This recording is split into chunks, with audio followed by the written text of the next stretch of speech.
obviously would love to hear more discussion about this. I would like to now introduce to the lectern Eric Poehler, my good friend Eric Poehler from the University of Massachusetts at Amherst. Is an assistant professor there who will give a paper on digital Pompeii, dissolving the Fieldwork-Library research divide. Eric. I'm going to have to switch out. Wow. And now for the static. All right.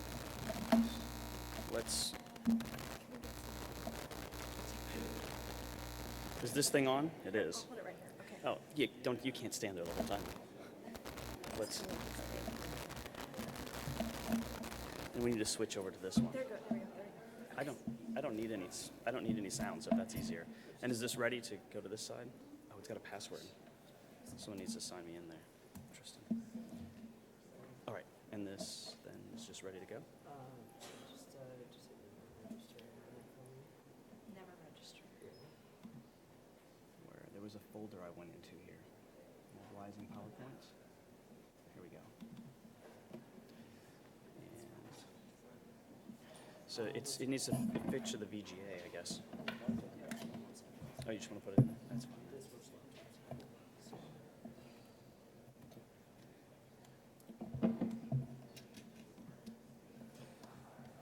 So while we get this started, I think we can, I can just do what the normal thing is to do, which is to thank the organizers. As someone who put on a smaller one of these things, I can really appreciate your effort and the amount of time that it went to going into putting this thing on. Thanks to the NEH, obviously, for funding it. The NEH has actually been, and the ACLS has been a big funder of some of the things that I've done and many other people in the room, so we should definitely thank them. I'm really excited to muddy the waters further today, I think. What we left with Sebastian kind of giving us this idea that it's a Wild West and that there's I like to think of it maybe like ecological diversity is the way to think about how we've run headlong into these things. And rather than thinking that we're making a mess, we're just making more and more choices. And the topic I want to talk about today is that we are going to be running into another great big mess pretty soon. And I'd like to imagine that in front of you and get your reactions to that imagination. I'm going to also say that this is going to be a pretty excavation-centric discussion, largely because I had to pick one method, although I don't think this conversation about what happens when the library shows up at your field site has to be about excavation, but it's a very kind of good metaphor to use. So, with that said, let me start here. Sometime before February 7th, 1767, excavation began inside a porticoed building in the south of an area that would soon become the archaeological site of Pompeii. The pace of work to clear the building was swift, but periodic, with work crews frequently reassigned to other and more exciting discoveries in the first years of Pompeii's rediscovery. Moving in bursts along the southern colonnade, excavators seemed to be able to move up to 140 cubic meters of material in a week, before halting for nearly 2 months. Another burst of activity pushed to reveal the southeast corner, and in the first half of 1768, the northern and the eastern colonnade was cleared. Excavation of the northern and western colonnades is not specifically dated in the archival records, but images show that in the late 1780s, a great mound of volcanic debris, at least 4 meters high, was still covering much of the open area of the colonnade, between the colonnades. This would be removed in the first decades of the 19th century. And in the course of that time, many stunning images and artifacts were revealed, including real and painted armaments that would give the Quadriporticus, what we call it today, the Quadriporticus, its colloquial name, the Barracks of the Gladiators. Now, the precise date when the excavation of the Quadriporticus was completed is not terribly important, as the volume of material removed was both astounding and the same. Over 15,000 cubic meters of earth, ash, and lapilli were removed, and I'm here just kind of set 4 meters as an average height, although it was higher and lower in some places, but probably more than 15,000 cubic meters here. And not just ash, lapilli, and earth, also the trees that grew on top of this mound as well. On average, if we think of it this way, 18th century excavators, and we probably should hesitate to call them archaeologists, if at least we respect ourselves in what we do, removed at least 300 cubic meters of material each year from the Quadriporticus. But we know that at times they could shift almost half that in a week. Modern excavation at Pompeii, by contrast, is excruciatingly slow. This is where Steve gets to see some of his own material. In the 8 years of research on the pre-79, AD 79 developments inside Insulae 8-7, 1 through 15, and 1-1, the Pompeii Archaeological Research Project Porta Stabia, hereafter I'll refer to it as PARPS, directed by Stephen Ellis, excavated 29 trenches below the final Roman levels, exploring 770 square meters of the 2,660 square meters of these humble city blocks, themselves removing, sorry for all these numbers, but there's a point to it, I promise, 1,150 extrapolated cubic meters of material. The park's excavation seasons are only 5 weeks long, so the average pace of their excavation is about 29 cubic meters per week, or 20% the rate of the Bourbon excavators. These are kind of the slowest versus the fastest, so that's kind of the best what we can think of with that. The volume material that Ellis and his team removed in those 8 years, however, dwarfs the half-century of objects recovered in the Quadriporticus, and this is kind of the payoff for those big numbers. While only 77 objects were recorded as being important enough to be recorded in the Quadriporticus, and those were concentrated mostly in the first 3 years, PARPS recovered more than 280,000 objects, which is more. I just thought, like, there's the point of I didn't want to tell you how many zeros there were when you figure out that percentage, so I just left it at that. Moreover, Ellis and his team identified and documented over 4,500 individual stratigraphic units to which these finds belong and relate, giving an average archaeologically meaningful distinction to every quarter square meter of soil, and did so more than 114 times a week. By contrast, the archival records of the Quadriporticus make no useful mention of distinction in what they were digging through. Next,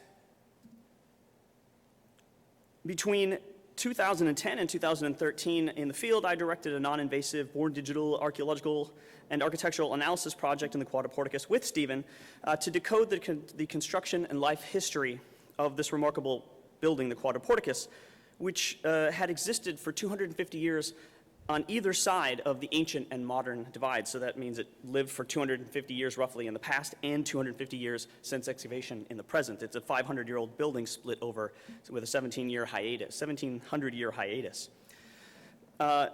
In our 4 3-week campaigns in the Pompeii Quadriporticus project, which I'll call the PQP after this point, we recorded over 2,500 stratigraphic units reflecting changes to masonry, decor, function of the Quadriporticus, and documented another 1,700 SUs on the 77 columns of the colonnades. So this gives us an average of 350 stratigraphic units per week. So this is all just to paint a picture of what it looked like when you showed up for the first time in Pompeii and what it looks like today.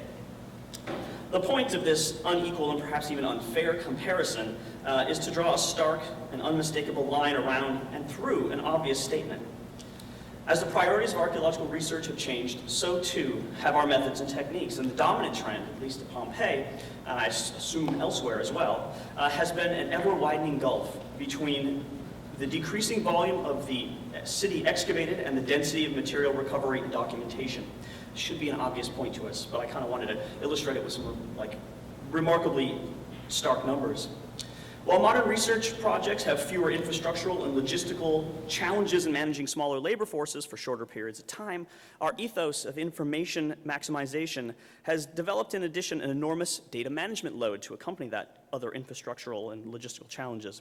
Today, every project has a database, and most have an organizational chart of personnel that is at least an implicit map of data flow through that project, from excavators to trench supervisors to object specialists to directors.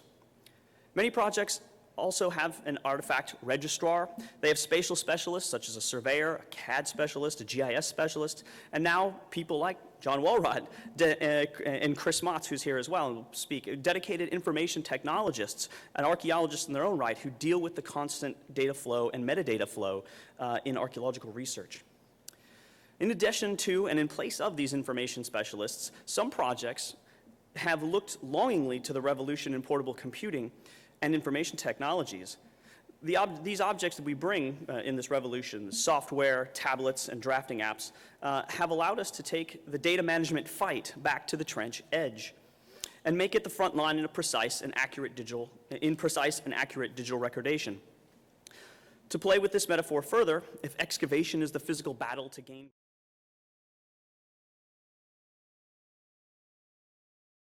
technological practice is cyber warfare. This conference has and will continue to demonstrate that we have already witnessed the first part of this revolution in our discipline, the transformation of archaeological methods of data collection, and to a lesser extent, and something we're still figuring out even more, is how such data are accessed and deployed in the field. iPads are everywhere, and though they will be superseded, they are not going away. Now, it is within this context of modern archaeological practice, of dense networks of technology and personnel, and a pressure to collect more evidence from smaller trenches with less invasive methods, that I want to explore with you today a second aspect of our revolution in digital archaeological practice. To put simply, in the very near future, an entirely new set of tools and an enormous data set for archaeological inquiry will arrive at the trench edge as well, the library. In theory, it is a good thing to bring all information to bear on a given inquiry, and in practice, we know that that is impossible and even counterproductive to try to employ every method, technique, or data that can be brought to a question. Breaking down the geographical wall between fieldwork and library research, hundreds to thousands of miles that separate the university and the field site, is well underway, and we all know this. We see the amount of materials digitized. We access many books no longer through the library, but through the library website. What is not yet well understood is, and maybe I should say it this way, what is not yet well decided is what we're going to do with this new resource when it arrives. So what remains of my time, I want to briefly outline two projects that I direct and co-direct that scratch the surface of this second act in digital archaeological practice in order to explore what the future might look like. So forgive me, I'm going to do this very quickly just in the interest of time, so this will be a whirlwind. Because the Quadriporticus at Pompeii had been excavated for so long, there's a remarkable record of archival imagery that comes from that, and we're able to kind of use that imagery to look at the status of the building, the context of what we're working on, to see what's modern, what's early modern, what's ancient, and kind of to tear that apart. To do that, we use this sadly now defunct online platform called DM. This is where it was at Drew. It went to King's College in London and kind of moved on from there into the digital afterlife. What we were able to do with it, though, in this mocked-up image, is to stand and examine the Quadriporticus in three frames. One, our research photos. Two, archival imagery. And three, the actual real world in front of us. So this gave us a great way to make these comparisons. It was a very successful thing for us, and in the process of doing that, we took a look at, and I'll show you just one area where we looked, the great open area of the Quadriporticus. We looked at this and found there were 5 major phases that we were able to discern from looking at taking archival materials and deploying them in the field. The first was this era of disinterment. It's a fascinating time when people are digging this thing out and slowly uncovering it and finding out what this building was, because when they first dug it, it was a column, then it was 2 columns, then it was a room, right? Then it was a colonnade, then they found out it was a square. Here you see just another image of it. Some of this stuff, as I said, some of this stuff is just going to be illustrative. In the next period, so after this point, you can see the mound, how it's still left there, and they actually decided to tunnel through it before they dug it completely out, which is yet another kind of fascinating piece of archaeological practice. In the second period, what I call the northern trees period, because the only thing that's really stable is the fact that there are these 2 northern trees, and they're delightful. They set the scene and the stage for really nice little images, and while they don't stay in the same place all the time in the artist's mind, now they've shifted over to the other side of the building, they're always kind of present, so they are the kind of marker for what's happening here. And they stick around, unlike certain things like this fountain, which doesn't exist any longer. In fact, disappears in the mid-19th century. This is replaced by what's called the open interior period. This is what it looks like today, but it was also what it looked like when Mao published his famous kind of book on Pompeii. This is what the picture of this building looked like to the ancient world. And so when you went to look at what gladiator barracks or Quadriporticus looked like, this is the image you got.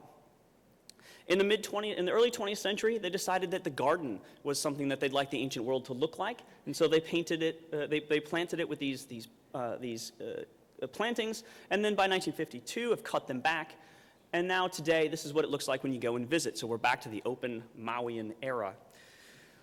What's really remarkable is that this is probably almost all not quite right. In looking at these archival images, we kept noticing these little things along the edges, these little column drums that seemed just too far away from the rest of the colonnade. And remember when I showed you this guy? Well, there's some more column drums there, but look in the middle. In the middle is another column, and that column is not tall. It's too tall and too wide, perspectively, to be part of the other western colonnade. We then saw this lovely item, which showed us just in the corner, in the background. This is a 1818 to 1819 dated by a guy named Huber, who puts in this little circle of columns in the center and this big fountain. So we both have the fountain and this little circular thing. The circular thing also kind of exists in many of the early plans. So you can see it here in this kind of circular cruciform garden, more close up here as well. And we didn't think much of this early on, even though we got this in our GPR results. In 2011, we found this, and what did we have? A early kind of perfunctory look through the archival materials. We didn't really kind of see it all that carefully. We just kind of saw this, and then we saw those early 19th century cruciform gardens, and we thought this must be a modern artifact. We know how much has been added to this building.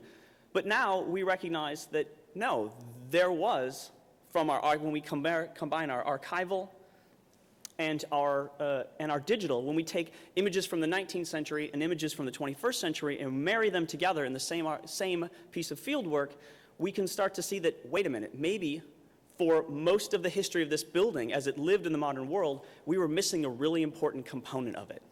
So this is dramatically changing the way that we conceive of what this building is like, and it's very satisfying to put something like this back into history. So that's Act 1. That's the Pompeii what are we talking about here? The Pompeii Quadriporticus project and our use of archival material. The second project I want to talk to you about, and I'm sorry for, this is like my undergrad students who hate my slides with all the words on them, but there's going to be lots of words on some of these slides, just to kind of get it across quickly and completely, because I'll be speaking quickly, is a project that is very dear to my heart. It's funded generously by both the NEH and the ACLS, and what it is it's an attempt to take the map of Pompeii, to take the bibliography of Pompeii, both of which are these kind of remarkably large and complex data sets. So there are over 900 individual buildings at Pompeii. And we're drawing all the rooms, I think I'll show you that. There are thousands of individual rooms, probably about 4,000 to 5,000 individual rooms. And there are over 20,000 references to Pompeii, Herculaneum, Stabia, the regional area. So putting those two things together is quite a challenge. But what we want to do is to stick those two things together in this way. Just kind of to show you a little bit about it, it's online right now. You can go to the Pompeii Bibliography Mapping Project and see this map on your own right now. It's just meant to be something that you can drill down to. And once you get down to the certain level, you can click on things.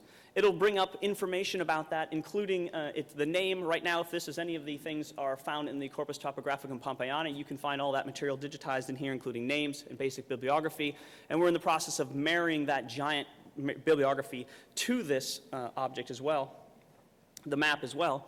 But what we also want to be able to do, and we have done in some cases, is connect it to things like massive pieces of imagery. So Pompeian Pictures is actually linked to every property. So you can go from clicking on a place, anything. If you're interested in anything that Steve has dug, you can go and look at and take a tour of the buildings themselves here in Pompeian Pictures. My class at UMass has done a very nice job digitizing the 3,200 objects from the Bourbonic period, from where we took the stats from the beginning of this class, and we'll be attaching that to this map as well. So the map is to become the scaffold of information, the organization, the very native and easy to understand scaffold for this great data set. But we also want to use that data set and scaffolding for a simple purpose of recombining, so that if you add them together, you can do spatial search on bibliographic data.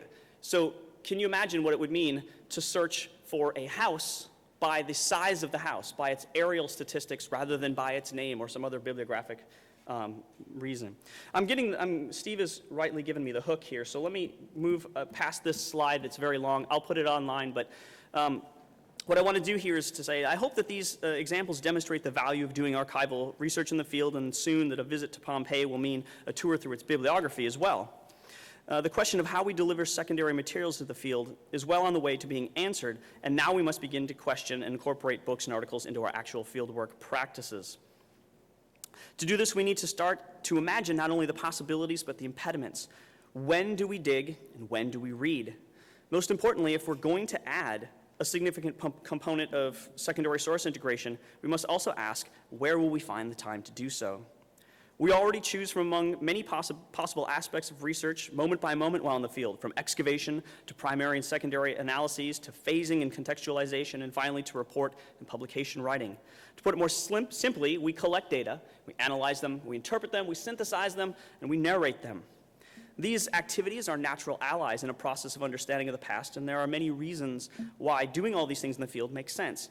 But perhaps, and why I try to be reductive about this, is that it suggests times when we might actually want to add, or might not want to add, reading into the mix. So imagine if you're an excavator and you find some kind of unusual feature, so like a kiln or some kind of unusual soil feature. This might be a time that you want to bring in either a specialist, or if you're not going to bring in a specialist, you're going to start reading. Analysis, when you find an unusual artifact, rare or material form. For example, a couple years ago, I discovered that they used molten iron in the streets as a repair thing in Pompeii, and that was kind of an odd thing. I'd love to be able to kind of just sit down on the curb and read about ancient metallurgy while doing that. Now, obviously, synthesis, at the level of synthesis, when you're combining data, you might find a surprising result. It's like, for example, when you find out your building wasn't the building you thought it was because GPR and archival materials suddenly changed the whole concept of what that building could be. And writing, obviously, whenever you're making an argument supported by facts, you might want to use secondary sources. So in the future, the point of synthesis seems a natural place to expand our library resources in the field.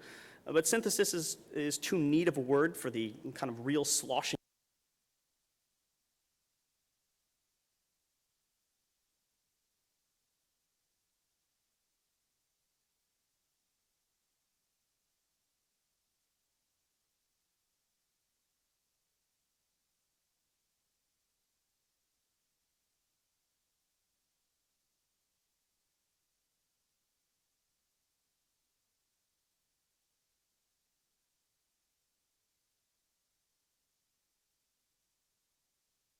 work that day.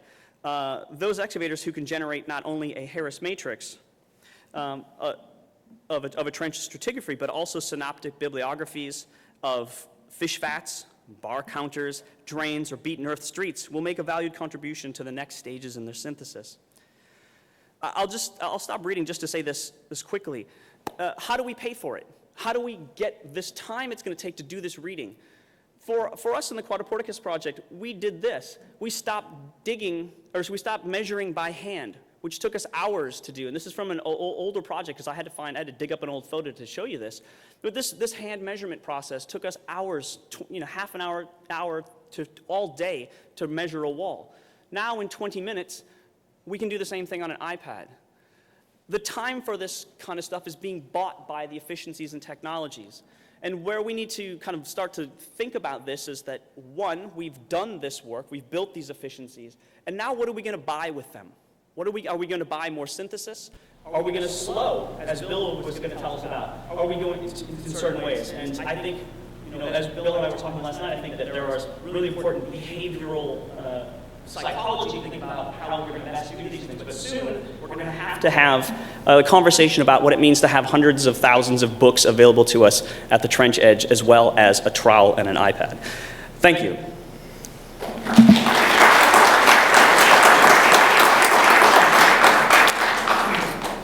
Thank you, Eric. We're of course running a few minutes late, a handful of minutes late, so we'll be kind of quick in our transitions, but maybe a time for one or two very quick questions.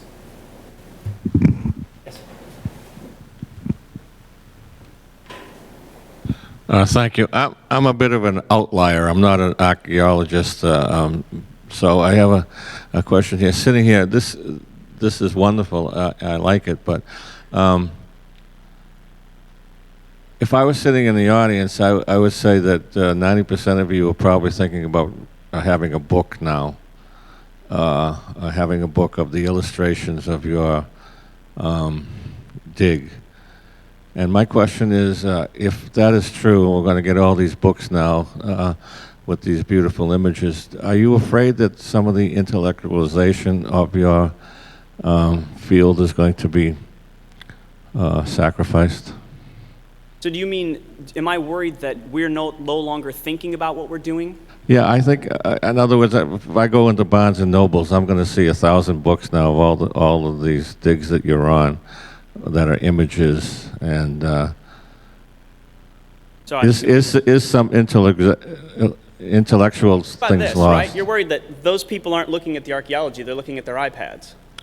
Is that your question? No. I'm not sure your question. I'm sorry.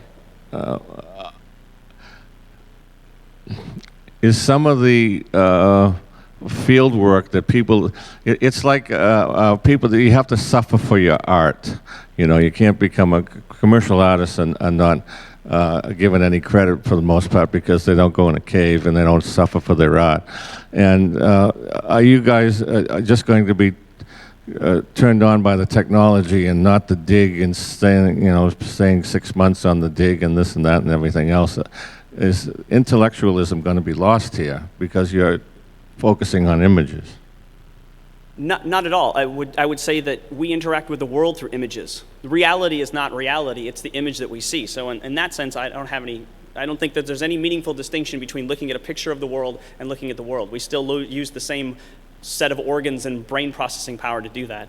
As far as suffering for art, I'd say two things about that. One, I think that's stupid, that we should suffer for art. But two, anybody who's ever tried to use digital technology in the field has suffered while doing it, right? We've all gone through and everyone in this room who's using it or developing it knows the struggles and pain that it takes to make the thing work, and the embarrassment while 7 people stand around you while you try to push the button and make it work for the people who are depending on you to take that next step to do the intellectual work. I know I could talk about this for a long time, but I'll turn it over to the next group of people who need to speak. Thank you. Oh, sorry, if there's One last one. It's quick. thought you said wrap it up. Well, get his hand up. All right. You mentioned that you used to measure by hand all your walls and everything. How do you measure now? Do you use a total station, or do you use your iPad connected directly to a DGPS, or how do you work now? Most of our measures, so we use we are mixed method is the way you'd say it. So we use, if we go from most precise to least precise, we use laser scanning. So we laser scan the building. And if Brandon's here, he'll tell you about that. And the integration with the next part, which is we use photogrammetric reconstruction as well. So we go from sub-millimeter to like sub-decimeter, excuse me. We use hand measurements. We take measurements also sometimes we've used an actual, carpenter's laser measurer. And most importantly, most of our measurements actually get made by scale, kind of the same way that you would by doing the hand drawings, which is I take a picture of a wall with a scale in it, and then I draw over it, and I scale that drawing to some fraction of a centimeter in reality in order to then scale it back down. So that's the vast majority of how we make those measurements. Thank you, Eric.